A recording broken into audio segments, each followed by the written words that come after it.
Does playing sport help you get into the Ivy League schools? Well, there's an HBO documentary series explaining exactly that, and we're going to watch it together. HBO Real Sports. In the first place.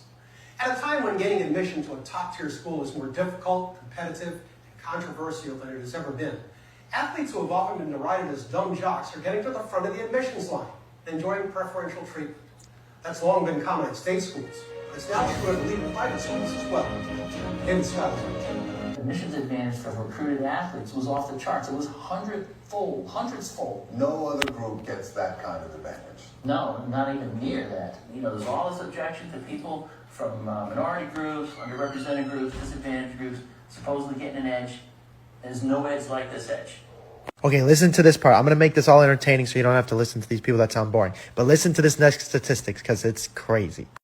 How big of an edge? Well, less than 5% of applicants get accepted to Harvard overall. Meanwhile, The data show that a recruited athlete has, in effect, a 86% probability of admission. Virtual certainty. Or as close as you're going to get. What they're saying is that if you're getting recruited by an Ivy League school and the coach, in my case, say soccer, but it could be in any sport, say, we want you to come to our school, you are going to get in. Now, this particular documentary is documenting all sports. I can tell you in soccer, because we have students that have gone to Ivy League, have students that are aspiring to go to Ivy League, to become a recruit, you have to have amazing grades and you still have to be an amazing soccer player. And you do still need amazing grades. You're not going to an Ivy League school with a 3.0. You need phenomenal grades. You need to be very close. But what they are saying is if there's two people that's very close and the coach wants the athlete and the athlete is very close academically, playing that sport, according to this doc and in my own experience, will help you a lot. Okay, it gets even crazier for athletes at Ivy League schools. Listen to this.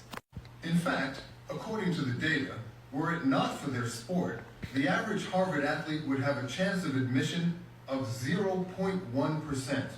That's 1 in 1,000. That's astonishing when you see it laid out like that. 1 in 1,000 if those same players did not have the sport.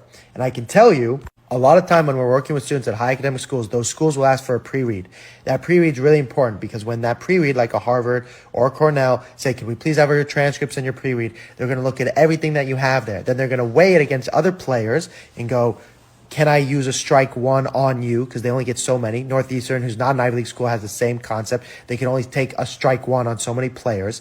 And they're going to decide if that's going to be you. Of course, being a better athlete is very helpful. But you need to be in that category where they can either take a strike on you. And what this documentary is saying is that if most of the athletes, if not almost literally all of the athletes, weren't also an athlete, they wouldn't be getting admitted into Harvard. And so it's because they have the sport and they have very good grades, but maybe not Harvard level grades, that they're getting to go to Harvard. Which college do you think has more athletes, Harvard or Alabama? Okay, obviously, we all think it's the obvious, but watch this. Who has more student athletes, Alabama or Harvard University? Oh, Harvard for sure. But Alabama What? is 5 times the size. Right.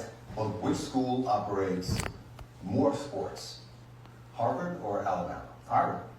It's not even close. They have more sports than any other college in the country. Of course, all those athletes need someone to compete against. But that's no problem, because it turns out the rest of America's most elite schools are operating the exact same way, giving away many of their admission slots with the goal of winning ball games. Did you hear what they just said?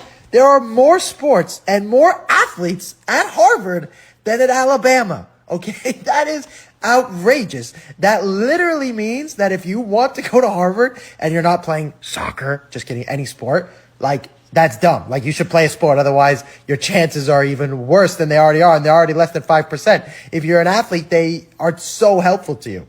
Now, when I work with my students, I want them to love the sport. We do not want any bribing like we've had in other sports cases, which we're going to hear shortly. But the main thing is we want you to love it. But if you're going to play a sport, you have good grades, and you want to go to an Ivy League school, make sure you get really good at X sport. Let's say it's soccer, because that's my expertise.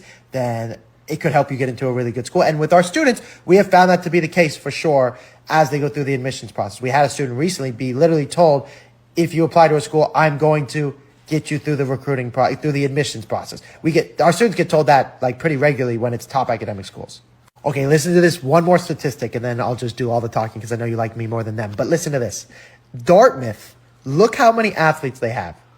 It's compared to the amount of regular students. Just listen to this. We're talking about close to 200 spots on average per year at each Ivy League school. 200, but some of these schools are quite small. Dartmouth College probably has roughly 1,000 freshmen. That's 1 in 5, 20%. Yeah, it's a lot. Arthur Smith. Basically what he's saying is if there's 1,000 freshmen at Dartmouth, there's 200 of those are athletes, which is a smaller number than the students, of course. But that's for a school like Dartmouth that doesn't have that many students to begin with in the whole undergrad. That is 200 students in each year. It's a lot of students at a small school. That's amazing. The main takeaway from this is if you want to play at a high academic school, you need to have really good grades still, so that way you can be considered. But that if you have high level grades and they like you as an athlete, your ability to get into an Ivy League school increases by a lot. If you want more help in the college recruiting process, you know what to do. Give me a call. Links in the bio if you want. I like to help you guys. And most of my students tend to be on the high academic side, so this has become my specialty. So if you want help, let me know.